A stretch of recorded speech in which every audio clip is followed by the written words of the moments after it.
Welcome to The Deep Dive. Today we're talking about something many people dream about: Thailand. You picture those amazing landscapes, right? The culture, that relaxed lifestyle. It really feels like paradise. But then the practical question hits. If you're not Thai, can you actually own a piece of it?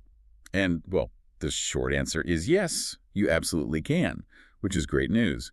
But like most things involving international property, it's not entirely straightforward. There are specific ways to do it, certain rules you really need to get your head around. Okay, right. Rules and pathways.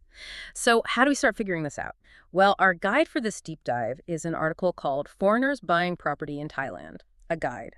And what's really useful here is the source. It's from Ocean Worldwide. They're a luxury real estate agency. And importantly, they've been based right there in Phuket since 2004. So they really know the local scene. Mm-hmm. 2 decades of experience on the ground. Yeah. That's Exactly. And, Sandra O'Neill, she's the director there at Ocean Worldwide. The article mentions she's helped literally thousands of families and investors over those years. Plus, their focus is very specific. Luxury homes, mainly in Phuket and also Koh Samui, so they're deep in this particular market. right.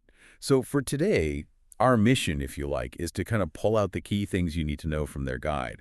We'll look at how foreigners can buy property in Thailand, get a handle on the legal side of things, and really understand why getting expert advice, like from a firm like Ocean Worldwide, is so important. Okay, makes sense. So, keeping that vision of paradise in mind, let's start with the legal basics. What does Thai law actually say about foreigners owning property? It sounds like there's a key distinction to make early on. That's right. The most direct way for a foreigner to own property is through a condominium.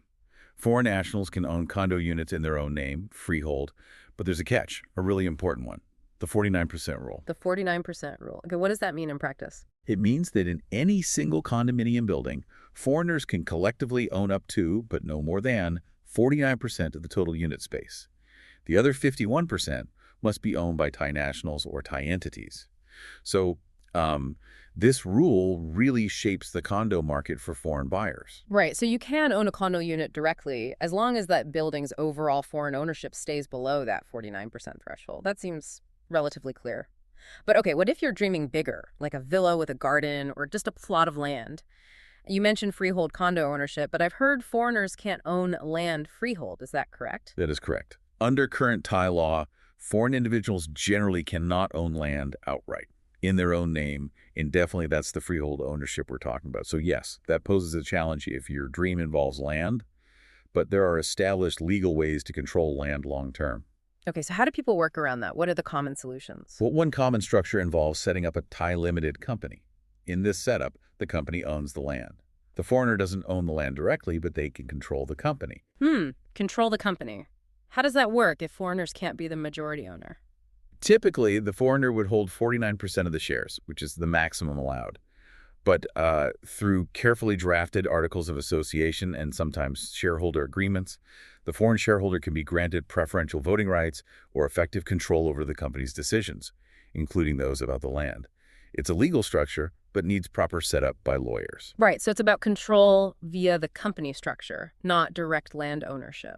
That sounds like you definitely need good legal advice. What about leases? I hear about long-term leases a lot, too. Yes, leasehold is another very common and legitimate way for foreigners to secure property, including land and houses, for a long duration. The law allows for a registered lease term of up to 30 years. Just 30 years. That might not sound very long if you're planning to live there or for a long-term investment. Well, it's 30 years initially, but these leases are often renewable. It's common to see contracts structured with options to renew for additional 30-year periods. So you might have a 30 plus 30-year structure, potentially giving you 90 years of use. But, and this is crucial, the renewal isn't always guaranteed. It depends heavily on the exact wording in the lease agreement and the laws in effect at the time of renewal. Again, careful legal drafting is key. Okay, so we have direct condo ownership with the 49% rule, setting up a Thai company for land control, or using these long-term, potentially renewable leases. It all sounds, well, possible, but definitely complex. Lots of potential pitfalls if you don't know what you're doing. Precisely. And that brings us neatly to why the guide from Ocean Worldwide really emphasizes using a reputable real estate agent. It's not just about finding a nice place. Right, so beyond showing you listings, what's the real value add, especially in a market like Phuket or Koh Samui? Well, first off, it's that deep local market knowledge. A good agent especially one like Ocean Worldwide, who's focused on areas like Phuket, knows the ins and outs. They understand fair pricing, which areas are up and coming, what represents a solid investment versus, something maybe overpriced. It's invaluable insight you just wouldn't have as an outsider. Yeah, you could easily overpay or buy in the wrong spot without that guidance. Makes sense. And then there's navigating all the legal stuff we just talked about. Exactly. That's probably the biggest hurdle.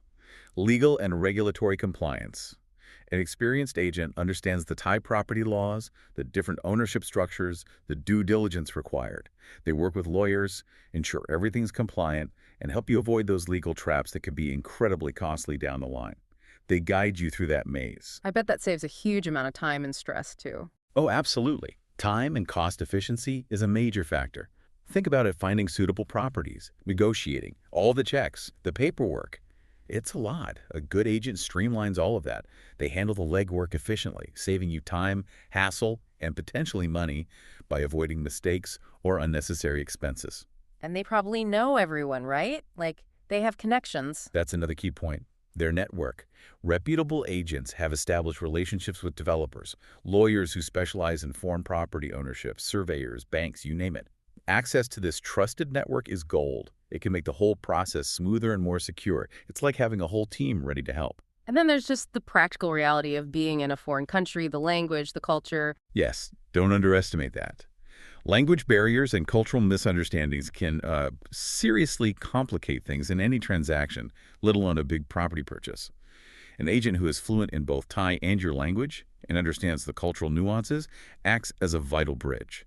They ensure clear communication, prevent misunderstandings, and just generally make the experience less intimidating and more positive. Okay, so pulling this all together then. The dream of owning property in Thailand, it's definitely not impossible. But it's really about understanding the specific rules and playing within them, making informed choices. We've seen you can own condos directly or use leaseholds or company structures for land and villas. That's a great summary. Yes, the paths are there. And the key thing that links all this, the thing that makes navigating these paths successfully so much more likely, is getting the right expertise on your side. A good real estate agent, like the team at Ocean Worldwide, focused on Phuket and Koh Samui, brings that local market insight, ensures you're legally compliant, saves you time and money, connects you to the right people, and bridges those language and cultural gaps. They really help ensure you end up with something that's not just legally sound, but actually right for you. Right. So for you listening, if you've ever thought about investing in property overseas, or maybe you're just curious about how these things work globally, the big takeaway seems to be, yes, owning a piece of paradise like Phuket is achievable. But, and it's a big but, making smart choices and getting expert help are absolutely essential. Don't try to go it alone. Which leads to our final thought for you to consider. If something as complex sounding as buying property in Thailand can actually be managed effectively with the right specialized knowledge, what other big goals or seemingly complex projects in your own life could become much simpler and maybe even more rewarding if you brought in the right expert guidance? Something to think about.